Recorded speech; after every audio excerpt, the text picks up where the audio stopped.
Hey guys. The male bashing in society is reaching all-time highs. Men are constantly being targeted and profiled simply for being male, and double standards have become a fact of life.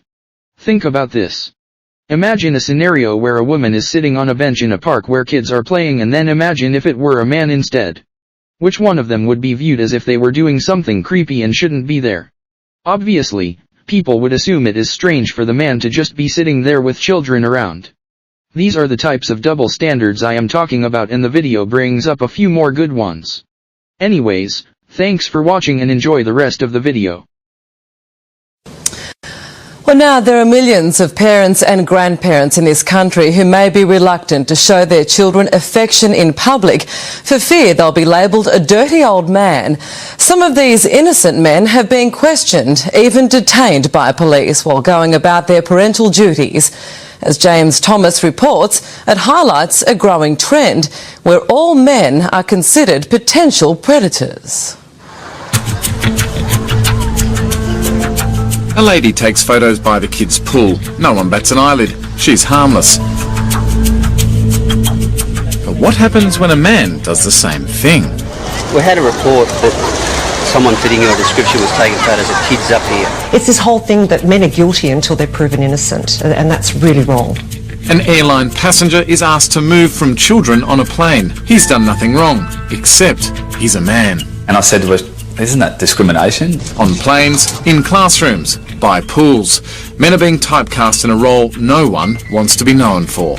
Not every guy in society is a pedophile, and to be viewed that way is a massive injustice. On a flight to Sydney, passenger John McGurr says that Virgin Airlines treated him like a sexual predator. A stewardess came up and she said, I'm going to have to ask you to move. I said, why? And she goes, because you're not allowed to sit next to children because you're a male. It's a bit sexist, isn't it? It's just our policy to not have males sitting next to unaccompanied minors. And she walked up the aisle trying to find a female to ask to swap with me. By that time, people had looked around. And yeah, how did it make you feel? Like I'd done something wrong, defenceless as well. On the face of it, the policy certainly does seem to be discriminatory. It's aimed particularly and only at men. Barrister David Galbally. I think the Sex Discrimination Commissioner should act on this immediately and shouldn't let it continue. Virgin declined an on-camera interview. In a statement, they say their policy is based on customer feedback and is common to many airlines. However, in light of the John McGurr complaint, Virgin are in the process of finalising a new policy, pending the outcome of a formal risk assessment. One solution basically is to keep the seat free, so males or females can't sit there, but the reason that Virgin don't do that is because it's a seat they can't sell. In view of the statistics, John sees Virgin's policy as illogical. A lot of the time the male perpetrators are known to the child. According to the Australian Bureau of Statistics, 30.2% of child sex abuse is perpetrated by a male relative. The least likely is a stranger at 11.1%. So basically, a Virgin would have to say to any father or uncle, I'm sorry, you're not allowed to sit next to your child. The suspicion that because I'm a male, I'm actually their child is at some risk offends me. Steve Badger runs one of the country's most successful swim schools. He fears that political correctness is scaring men out of his industry. One of the kids that I had encouraged to become a swimming teacher said to me this morning that he's actually given up on becoming a swimming teacher because he didn't want an occupation where he felt like he was under constant scrutiny about the way that he was handling himself with children. The governing authority, AustSwim, now trains teachers to ask permission every time a child in a class needs to be held or touched. I've yet to be convinced that any of these measures have actually ended up in protecting one extra child. Just on beat one?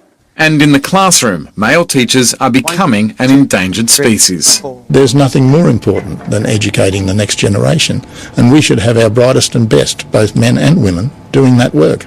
Norm Hart is the president of the Australian Primary Principals Association. It is the fear of litigation, of being judged, of having people think that you have ulterior motives for the work that you do, that makes people, or particularly young men, say, well, that is not the profession for me, I'll think about doing something else instead. The consequences of the idea that all men are predators is so damaging. Dr. Karen Brooks is a professor of cultural studies.